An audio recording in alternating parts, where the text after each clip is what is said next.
இயேசு கிறிஸ்துவின் இனிதான நாமத்தினாலே உங்களை மறுபடியும் சந்திப்பதில் மிகுந்த மகிழ்ச்சி அடைகிறேன். இன்றைக்கு நான் உங்களோட பேச போகிற காரியம் சுத்திகரிப்பு. நம்மளை ஆண்டவர் சுத்திகரிக்க விரும்புகிற ஆண்டவர். இயேசு கிறிஸ்து யோவான் 2:12 அதன் பின்பு அவரும் அவருடைய தாயாரும் அவருடைய சகோதரரும் அவருடைய சீஷரும் கப்பர்நகூமுக்கு போய் அங்கே சில நாள் தங்கினார்கள். யூதருடைய பஸ்கா பண்டிகை சமீபமாக இருந்தது. அப்பொழுது இயேசு எருசலேமுக்கு போய் அப்படின்னு இருக்கும் அந்த காரியங்களில். இயேசு முதல்ல ஆலயத்தை சுத்திகரிக்கிறார். சர்ச்சில் போய் நின்றுட்டு அவர் சொல்கிறார், ஆலய சுத்திகரிப்பை அவர் ஆரம்பிக்கிறார். இயேசு பார்க்குறாரு, அங்கே தேவாலயத்தில் ஆடுகள், மாடுகள், புறாக்கள், காசுக்காரர், பணம் மாற்றுவங்க, இந்த பிரச்சனை நடந்துட்டுருக்கு. யூதர்கள் ஆலயத்தில் பலி செலுத்தும் போது என்ன பண்ணுவாங்கன்னா, குறிப்பிட்ட நாணயம் பலி செலுத்த மிருகங்கள் வாங்க, இதை பயன்படுத்தி ஆலயத்தை வியாபார இடமாக மாற்றின அந்த காரியங்களை பார்த்து ஆண்டவர் ரொம்ப வருத்தப்பட்டுட்டு, இந்த ஆலயம் லாபத்திற்கான இடமாக மாற்றிவிட்டாங்கன்னு சொல்லி வருத்தப்படுகிற காரியம். கயிற்றால் ஒரு சாட்டையை உண்டு பண்ணி ஆடு மாடுகளை துரத்தி விடுறாரு. பணம் மாற்றுவோரின் அந்த பண பலகையை கவிழ்த்து போடுறாரு. என்னென்னா, சங்கீதத்தில் தாவீது 69:9 சொல்வார், உம்முடைய வீட்டை குறித்து உண்டான பக்தி வைராக்கியம் என்னை பட்சித்தது, உம்மை நிந்திக்கிறவருடைய நிந்தனைகள் என் மேல் விழுந்தது அப்படின்னு சொல்வார். இன்றைக்கி நிறைய நேரங்களில் ஆலயத்துக்கு போகும்போது சுத்திகரிப்பு இல்லை, நிறைய ஆலயங்களில் பரிசுத்தம் இல்லை, நிறைய சர்ச்சுக்குள்ளே போகும்போதே ரொம்ப வருத்தமான காரியங்கள் எல்லாம் நடந்து கொண்டு இருக்கிறத நம்ம பார்க்க முடிகிறது. ஒரே எலெக்ஷன் வச்சு கட்சி பிளவுகளில் அரசியல் தளமாக மாறிவிட்ட காரியங்கள், ஒரே பிரிவினைகள், சண்டைகள், ஒரே பயங்கர சர்ச்சு முடிஞ்ச உடனே பாஸ்டரையே திட்டுகிற காரியங்கள், இவர் இப்படி பேசினார்னு சொல்கிற காரியங்கள், நிறைய பிரச்சனைகளை நம்ம ஆலயத்துக்குள்ளே பார்க்குறோம். ஆலயத்தை சுத்திகரித்த ஆண்டவர். தவறு நடந்தால் இயேசு அமைதியாக இருக்க மாட்டார். ஒரு நல்ல தந்தை தன் குழந்தை தவறு செஞ்சால் என்ன பண்ணுவார்னா, அதை பார்த்து பேசாமல் இருக்க மாட்டார், கண்டிப்பாக திட்டுவார். சிறு பிள்ளை என்றால் அடிப்பார். ஒரு வீட்டில் குப்பை சேர்ந்தால் அதில் நம்மளால் என்ன பண்ண முடியாது, வாசம் பண்ண முடியாது. நம்ம வீடு ஒரு குப்பை குளமாக இருந்துச்சுன்னா நம்மளால் நிம்மதியாக இருக்க முடியாது, ஒரு சந்தோஷமாக இருக்க முடியாது. வீடு எப்போவுமே சுத்திகரிக்கப்பட வேண்டும், ஆலயம் சுத்திகரிக்கப்பட வேண்டும். இதெல்லாம் பார்த்தீங்கன்னா சவுத் சைடில் தெரியும். ஞாயிற்றுக்கிழமை ஆலயத்துக்கு முன்னாடி வெள்ளிக்கிழமை என்ன பண்ணுவாங்க, இந்த ஜனங்கள் போய் ஆலயத்தை கழுவி விடுவாங்க. அப்படியே ஒரு 10-15 பேர் அதை ஒரு வழக்கமாக வைத்து கொண்டு தம் வீட்டை எப்படி சுத்திகரிக்கிறாங்களோ அதே போல் ஆலயத்தை கழுவி விட்டுட்டு வருவாங்க வாரம். அதெல்லாம் பார்க்கும்போது அவங்க செய்கிற நேர்ச்சி, ஐயோ என் பிள்ளைக்கு குழந்தை இல்லை, நான் போய் ஆலயத்தை கழுவுனா என் பிள்ளைக்கு குழந்தை பிறக்கும், என் பிள்ளைக்கு திருமணம் ஆகலை, நான் போய் ஆலயத்தை கழுவி விட்டால் திருமணம் நடக்கும். இப்படியெல்லாம் இன்றைக்கு வரைக்கும் சவுத் சைடில் உள்ள பீப்புள் இன்றைக்கும் அந்த ஆலயத்திற்கு கொடுக்குற மரியாதையை நம்ம பார்க்குறோம். இதே நம்ம சென்னை பட்டணத்திலேயோ இல்லது நார்த்லேயோ இந்த காரியங்கள் நடப்பதில்லை. ஆலயம் என்னைக்கோ பெரிய வெள்ளிக்கிழமை அன்னைக்கு சர்ச் முடிஞ்ச உடனே ஈஸ்டருக்கான ஒரு சுத்திகரிப்பு, வருஷத்தில் ஒரு தடவை என்ன பண்ணுறாங்க, ஆலயத்தை கழுவி விடுறாங்க, அவ்வளோதான். அதுவுமே கழுவுறதுக்கு ஆட்களை கூப்பிடணும், வாங்க அப்படின்னு சொல்லி கூப்பிடணும், வருந்தி அழைக்கணும். இந்த மாதிரி காரியங்கள் தான் இருக்குது. இதுலேயும் அந்த ஏதோ ஒரு வேலை செய்கிற ஒரு கூட்ட ஜனங்கள், ஒரு பெரிய ஆலயமாக இருக்கலாம், 1000 பேர் மெம்பர்ஷிப்பாக இருக்கலாம். ஆனால் அந்த ஆலயத்தில் பார்த்தீங்கன்னா ஒரு பெண்கள் கூடுகைனா ஒரு 10 பேர் இருப்பாங்க, ஒரு 15 பேர் இருப்பாங்க. அந்த வாராந்திர தாய்மார் கூட்டம்னுவாங்க. அந்த பெண்கள் உமன் ஃபெலோஷிப்பில் பார்த்தீங்கன்னா ஒரு 10 பெண் தான். அவங்க அது அக்கம் பக்கத்தில் இருப்பாங்க, ஒரு வயசானவங்களாக இருப்பாங்க. இதுதான் இப்போதைய ஆலயத்தின் நிலைமையாக இருந்து கொண்டு இருக்கிறது. நம்முடைய ஆலயம் சுத்திகரிக்கப்பட வேண்டும். ஒவ்வொரு மனிதனும் சுத்திகரிக்கப்படும் போது தான் அந்த ஆலயம் சுத்திகரிக்கப்படும்.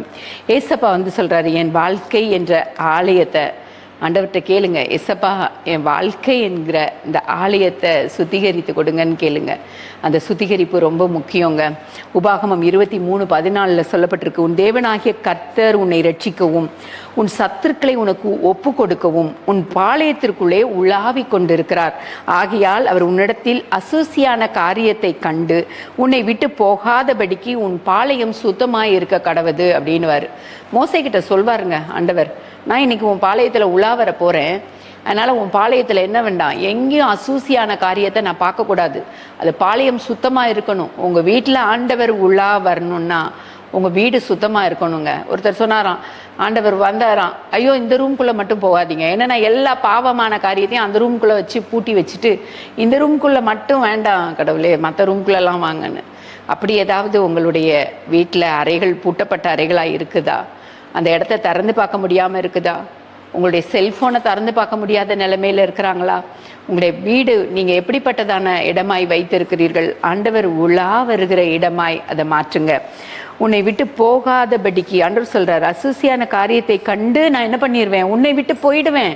உன்னை விட்டு போகாதபடிக்கு உன் பாளையம் சுத்தமாய் இருக்க கடவுது.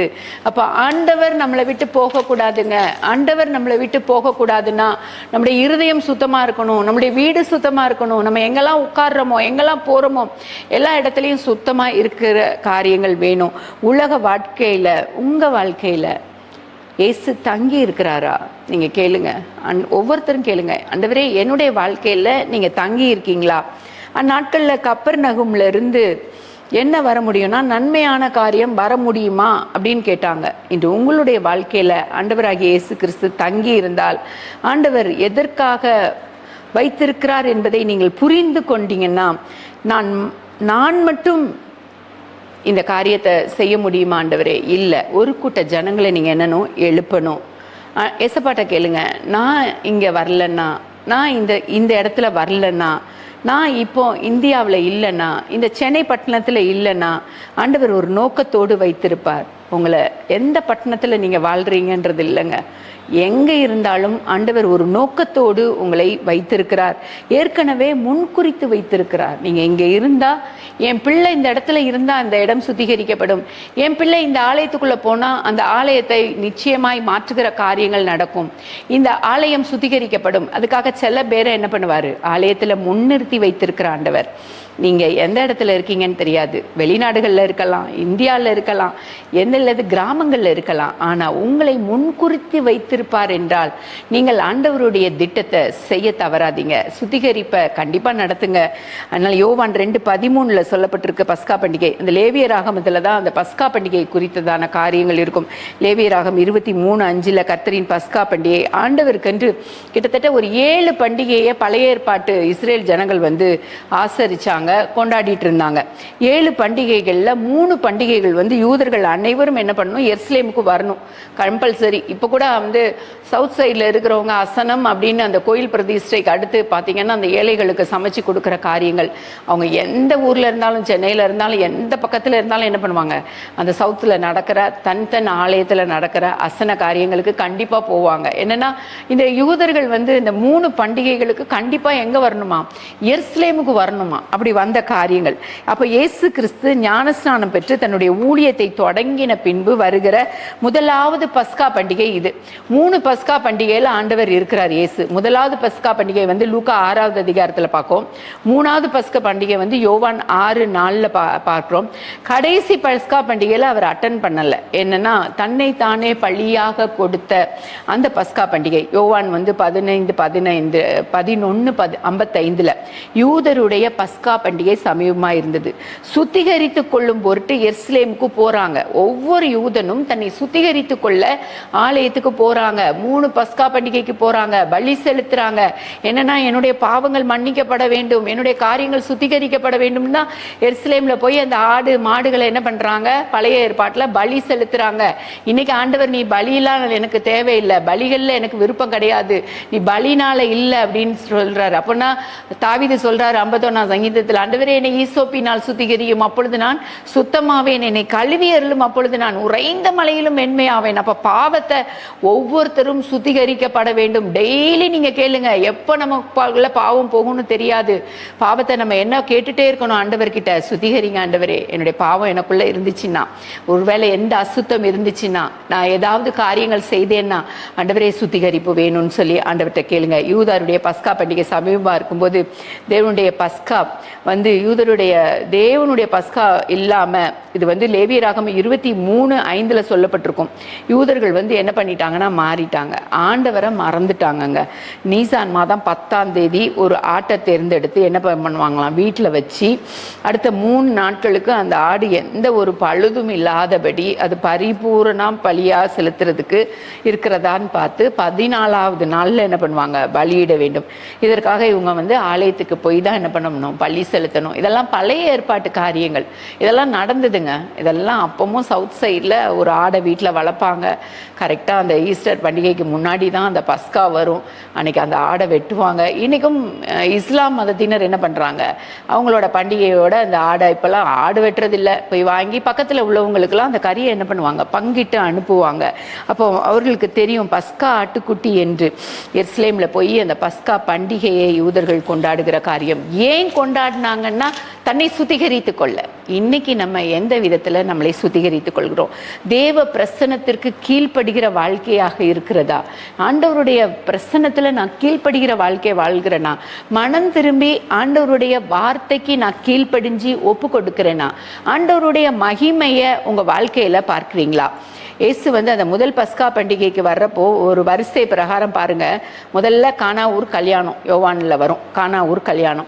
அப்புறம் 2ஆம் அதிகாரம் பார்த்தீங்கன்னா முதல்ல எருசலேம் தேவாலயத்துக்கு போகிறாரு, ஆலயத்தை சுத்தம் பண்ணுகிற காரியம், சவுக்க எடுத்து எல்லாரையும் விரட்டி அடிக்கிற காரியம், திரும்ப அதிசயங்களையும் அற்புதங்களையும் பண்ணுகிற காரியம். 3ஆவது அதிகாரத்தில் பாத்தீங்கன்னா நிக்கோதேமை பார்க்குறோம். அவர் சொல்றார் யூதேயாவுக்கு போய் அந்த ஞானஸ்நானம் கொடுத்து வர்றார். யோவான் ஸ்நானகனை பார்க்குறோம், அவர் சிறைச்சாலைக்கு போகிறத பார்க்குறோம்.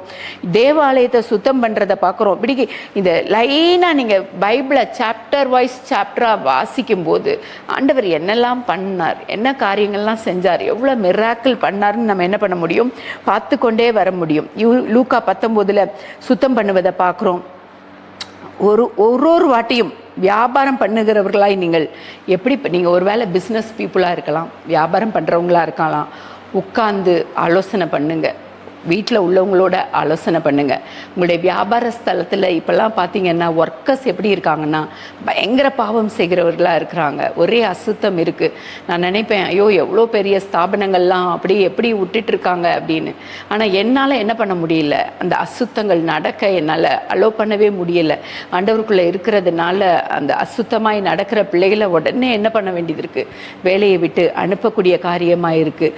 அதுவும் பார்த்தீங்கன்னா யோவான் 13:8 பார்ப்போம், நான் உன்னை கழுவாவிட்டால் என்னிடத்தில் உனக்கு பங்கு இல்லைன்னு சொல்வார். ஏன்னா கால்களை கழுவி கொண்டே வர்றாரு சீஷர்களுக்கு. அப்போ ஐயோ நீங்கள் என் காலை கழுவணுமா அப்படின்னு கேட்கும்போது சொல்லுவாங்க, நான் உன்னை கழுவாட்டா என்னிடத்துல உனக்கு பங்கு இல்லை. அப்போ ஏசு சொன்னது, முழுகினவன் தலை கால்களை மாத்திரம் கழுவ வேண்டியதாக இருக்கும், மற்றபடி அவன் முழுவதும் சுத்தமாக இருக்கிறான். அப்போ நிறைய நேரம் நம்ம சுத்தமாக இருக்கிறோம், ஆனாலும் முழுவதுமாக அல்ல. சில நேரம் நம்மளுடைய கால்களை என்ன பண்ண வேண்டியது இருக்குது, கழுவ வேண்டியது இருக்குது. நீங்களும் சுத்தமாக இருக்கிறீர்கள்னு சொல்வார், ஆகிலும் எல்லாரும் அல்லன்னு சொல்வார். நிறைய நேரம் நம்ம சுத்தமாக இருக்கிறோம் நம்ம நினைப்போம், ஆனால் ஆண்டவர் சொல்வார் எல்லாரும் அப்படி இல்லை, கிறிஸ்தவர்கள் எல்லாரும் அப்படி இல்லை, ஒரே அசுத்தம் இருக்குது, பாவமான காரியங்கள் இருக்குது, இதுக்கு சுத்திகரிப்பு நடந்தே ஆகணும். சுத்திகரிப்பு எப்படி நடக்க முடியும்? அப்போ மாதிரி ஆடு மாடுகளை பலி செலுத்தி அல்ல, நம்முடைய ஆண்டவருடைய வார்த்தையின் மூலமாக, வசனத்தின் கொடுப்பதை மூலமாக ஒவ்வொரு பிள்ளைகளையும் அந்த பாவ வாழ்க்கையிலிருந்து விடுபட்டு சுத்திகரிக்க நம்மளால் முடியும். சரியா? இயேசு தம்முடைய சீஷர்களுடைய கால்களை கழுவின போது 2 விதமான சுத்திகரிப்பை அவர் குறிப்பிடுகிறார். கல்வாரியின் இரத்தம் உங்களை சுத்திகரித்து கழுவி தூய்மை நிலைக்கு உங்களை என்ன பண்ண போது கொண்டு வருகிறது. நீங்க ஆவியில நிரப்பப்படும் போது உங்களை சுத்தமாக காத்துக்கொள்ள உதவுகிறது. அந்த 2 விதமான சுத்தம் ஆண்டவர் இந்த சுத்திகரி ரொம்ப தேவைன்னு சொல்றாரு. ஒரு ராஜாவுக்கு சொந்தமான ஒரு மாட்டு பண்ணை இருக்கு, 3000 மாடுகள் இருக்கு. பல ஆண்டுகளாக அது சுத்திகரிக்கப்படவே இல்லை. அந்த இடத்த பார்த்து ராஜா பயங்கர கோபம் அடைகிறாரு. கோபம் அடைஞ்சு, எப்படி இது ஒரு நாளையில் நீ சுத்திகரிக்கலைன்னா அவ்வளோதான் அப்படின்னு சொல்லி அந்த ஒரு பலசாலியை கூட்டிகிட்டு வர்றாரு. ஒரே நாளில் இதை எனக்கு என்ன பண்ணிடு, சுத்தம் பண்ணி கொடுத்துரு அப்படின்னு சொல்கிறாரு. 1000 பேர் சேர்ந்தாலும் அந்த இடம் என்ன ஆகாது, சுத்தமே ஆகாது. அவ்வளோ அழுசுத்தம், அவ்வளோ நாற்றங்கள், அவ்வளோ காரியங்கள். அப்போ இதை செய்வது கடினம் அப்படின்றது அந்த பலசாலிக்கு தெரியும்.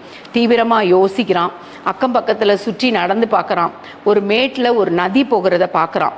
உடனே ஒரே நாளில் அழுக்கெல்லாம் என்ன பண்ணும், அடித்து கொண்டு போய் விடுகிற இடமா அது சுத்தமாயிரும்னு பார்த்து அந்த நதியை என்ன பண்ணுறான், அந்த மாட்டு பண்ணைக்கு நேராக அப்படி திருப்பி விடுறான். அப்போ அங்கேருந்து தண்ணி என்ன பண்ணுது, அது ஒரே நாளையில் அந்த இடத்தை என்ன பண்ணுது, சுத்தமாக்கி விடுது. இன்றைக்கும் பரலோகத்திலிருந்து வருகிற ஒரு ஜீவ நதி இருக்குங்க. அதுதாங்க இந்த மனுஷர்களை என்ன பண்ண முடியும், அசுத்தமான பாவ வாழ்க்கையிலிருந்து நம்மை சுத்திகரிக்க முடியும். நம்மளால முடியாது, நம்ம ஒருத்தரை சுத்திகரிக்கப்படனா முடியாது. அந்த ஜீவ நதி, அந்த ஜீவ வசனம், ஜீவ வார்த்தை, இதுதான் என்ன பண்ண முடியும், ஒரு மனிதனை சுத்திகரிக்க முடியும். அதனால பரலோகத்திலிருந்து ஒரு ஜீவ நதி உங்களிடத்தில் உள்ள அழுக்குகள், பாவ கரைகளை மாற்றுவதற்காக உங்களுக்குள் வருகிறது. இந்த அபிஷேக நதியினால சுத்திகரிக்க பரிசுத்தத்தின் மேல் பரிசுத்தம் என்ன பண்ண முடியும், நம்மளால பெற்றுக்கொள்ள முடியும். ஆண்டவருடைய அந்த ஜீவ நதி எங்க இருக்குன்னு தேடுங்க. ஜீவ தண்ணீர் எங்க இருக்குன்னு பாருங்க. உங்களுக்கு தாகமா இருக்கிறவர்கள் என்னிடத்தில் வாங்கன்னு சொல்றாரு ஆண்டவர்.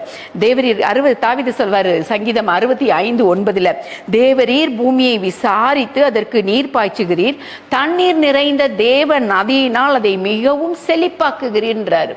அந்த தண்ணீர் நிறைந்த அந்த நதி நம்மளுடைய வாழ்க்கையில, நம்முடைய இருதயத்துல வரும்போது கண்டிப்பா அது என்ன பண்ணும், நம்மளை சுத்திகரிக்கும். எசேக்கியேல் 36:25 பார்க்கும்போது, அப்பொழுது நான் உங்கள் மேல் சுத்தமான ஜலம் தெளிப்பேன், நான் உங்களுடைய எல்லா அசுத்தங்களையும் என்ன பண்ணுவேன், உங்களுடைய எல்லா நரகலான விக்கிரங்களையும் நீக்கி உங்களை சுத்தமாக்குவேன்னு சொல்றாரு. நீங்கள் சுத்தமாவீர்கள். ஆண்டவர் சொல்றாரு, உங்களை நான் சுத்தமாக்குவேன், நீங்க சுத்தமாவீங்கன்னு சொல்றாரு. ஆவிக்குரிய சுத்தம், ஆண்டவர் மனிதர்களை சுத்தப்படுத்துகிறார். இதுதான் ஆவிக்குரிய சுத்தங்க. வெளிப்புறமான சுத்தம் மட்டும் போதாது, உங்களை சுத்தமாக்க விரும்புகிற ஆண்டவர். பாவத்தில் இருக்கும் மனிதனை கிருபையால் சுத்தப்படுத்துகிற ஆண்டவர். அவருடைய கிருபை வேணும். சும்மா எல்லாரும் அப்படியே சுத்தப்படுத்திட மாட்டாரு. அவருடைய கிருபை நமக்கு மேல வேணும். அப்போ நம்ம நம்மளை அப்படியே பாதுகாக்கிற ஆண்டவர், நம்மளை அப்படியே பரிசுத்தப்படுத்துகிற ஆண்டவர்.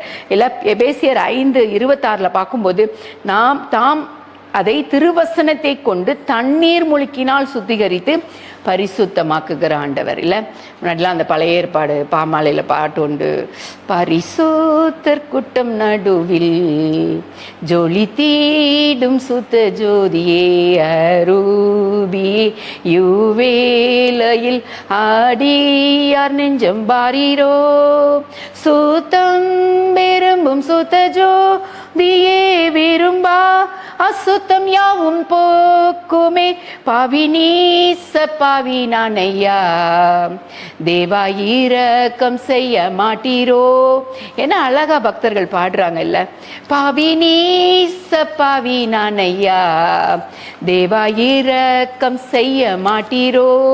இல்ல நம்மளை சுத்தப்படுத்த விரும்புகிற ஆண்டவர். அப்படியே இந்த பாடல்கள்லாம் பாடும்போது நிச்சயமா அந்த வரிகள் நம்மளை என்ன பண்ணும்னா, நம்முடைய இருதயத்தை அப்படியே சுத்தப்படுத்துங்க. கடவுள் மனுஷனுக்கு கொடுத்த ஒரு சிறந்த பாக்கியங்கள்ல ஒன்று பார்த்தீங்கன்னா அந்த சிந்திக்கிற திறமை, அந்த பொக்கிஷங்கள்ல ஒன்று. அதே சிந்தனையை சாத்தானும் பயன்படுத்தி நம்மளை தூங்க முடியாமல் பலவிதமாக குழப்பி கொண்டு பலவிதமாக பாவங்களை நம்மளுக்குள்ளே திணித்து கொண்டு இருக்கிற காரியம். தூங்க முடியாமல் பலவிதமாக குழம்பி கொண்டு இருக்கீங்களா? உங்களுக்கு தூக்கம் வரலையா? பயமுள்ள எண்ணங்கள் சிந்தனைகளில் உங்களை அழுக்கான காரியங்கள் உங்களை அதையே போட்டு சிந்திச்சு குழப்பி கொண்டு இருக்கிற காரியங்கள் உங்களுடைய வாழ்க்கையில் இருக்கிறதா? சிந்தையை எப்படி மேற்கொள்ள முடியும்? இந்த பாவ சிந்தையை நம்ம மேற்கொண்டே ஆக வேண்டுங்க. நிறைய நேரம் நிறைய வாலிப பிள்ளைகள் சொல்றது, போனை வச்சுட்டு மணிக்கணக்கா 2 மணி வரைக்கும் தூங்காம அதே போன்ல உள்ள அழுக்கான காரியங்களை சிந்தையை பார்த்து சிந்தையை மேலும் மேலும் அசுத்தப்படுத்தி கொண்டிருக்கிற பிள்ளையே, இன்றைக்கு ஆண்டவர் உங்களை சுத்தப்படுத்த விரும்புகிறார். உங்களுடைய சிந்தனையை சுத்தப்படுத்த விரும்புகிறார். அதனாலதான் ஆண்டவர் தாவீது சொல்றார், தேவனே சுத்த இருதயத்தை என்னிலே சிருஷ்டியும், நிலைவரமான ஆவியை என் உள்ளத்திலே புதுப்பியும் என்று சொல்லுகிற தாவீது. இதை நம்ம முயற்சி செய்யாமல் இருக்கிறீர்களா?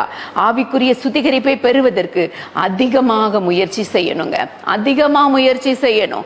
எபிரேயர் 12:14 சொல்றாரு, பரிசுத்தம் இல்லாமல் ஒருவனும் கர்த்தரை தரிசிப்பதில்லையே. பரிசுத்தம் இல்லைன்னா ஆண்டவரை பார்க்க முடியாது. பரிசுத்தத்தை தீவிரமா நாடணும். எவ்வளவு தீவிரமா நாடணுமோ நாடணும். பரிசுத்தத்தை நம்முடைய வாழ்க்கையில ஒவ்வொரு பகுதியிலும் அனுபவிக்கணும். நம்ம சொல்லணும், நான் பரிசுத்தமா இருக்கேன், நன்றி ஆண்டவரேன்னு சொல்லுகிற அளவு. அது எப்படி நம்மளை சுத்திகரிக்கணும்? அதே தான் சொல்லுவேன், ஜெபம்.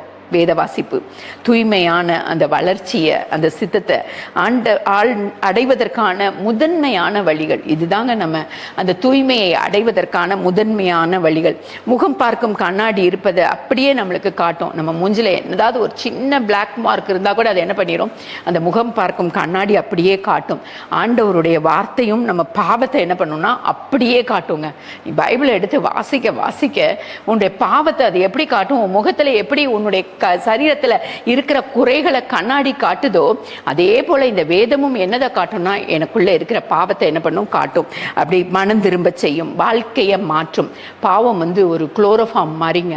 ஒரு குளோரோஃபார்ம் எதுக்கு, இது முகர்ந்த உடனே என்ன ஆயிடும், மயக்கத்தை ஏற்படுத்திடும், அறிவு மங்கி போயிடும், சுய நினைவு இல்லாமல் போயிடும். அதனால தான் ஆப்ரேஷன் பண்ணும்போது என்ன பண்ணுறாங்க, குளோரோஃபார்ம் கொடுக்காங்க. அதற்கு பிறகு அவங்க எதை வெட்டினாலும், வயிற்றை வெட்டினாலும், கையை வெட்டினாலும், காலை வெட்டினாலும், இல்லை தொண்டையே கிழிச்சாலும் ஒன்றுமே தெரியாது.